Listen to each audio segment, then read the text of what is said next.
చక్కెర నుండి పటిక చక్కెర మరియు ఉత్పత్తి ప్రక్రియను గుప్తుల కాలంలో కనిపెట్టారు. ఇది చైనీయుల ద్వారా చైనా దేశానికి పాకింది. ఈ ప్రక్రియను అక్కడ అమలు చేయడంతో అలా ప్రపంచం మొత్తం ఈ పద్ధతిని ఫాలో అయ్యారు.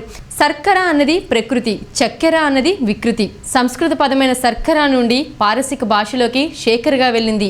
అక్కడ నుండి అరబ్బీలో సుక్కరగా అవతరించింది. ఇందులోంచి ఇంగ్లీషు మాట షుగర్ వచ్చింది. మన భారతదేశంలో పంచదార, బెల్లం అనాది నుండి వాడుకలో ఉన్న వస్తువులే. బెల్లం, గుడం, చక్కెర, పంచదార, శర్కర వీటిలో ఏ పేరు పెట్టి పిలిచినా వీటన్నిటికీ మొదట్లో మూలధారం చెరకు ముక్కే. అలెగ్జాండర్ భారతదేశపు పొలిమేరలకు వచ్చిన తర్వాతే మొట్టమొదటిసారి చెరకు ముక్కను చూసి దానికి తీపు వెదురు అని పేరు పెట్టేశాడంట. మన అదృష్టం బాగుండిపోయి మన వాళ్ళు చెరకుని స్వీట్ బ్యాంబూ అనడం లేదు. ఏదో గుడ్డులో మెల్లలా. తమాషా ఏమిటంటే చెరకు నుండి బెల్లం, పంచదార చేయవచ్చనే విషయం తెలియక పూర్వం పాశ్చాత్యులు తీపికి ఒక్క తేనె మీదే ఆధారపడేవారట. తీపి వస్తువు మరొకటి వాళ్ళకి తెలియదట.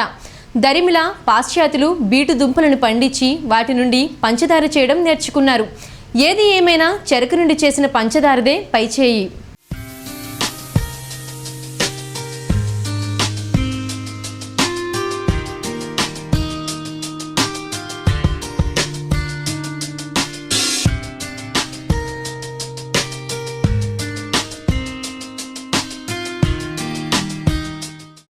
Watch, share and subscribe to CBC9.News.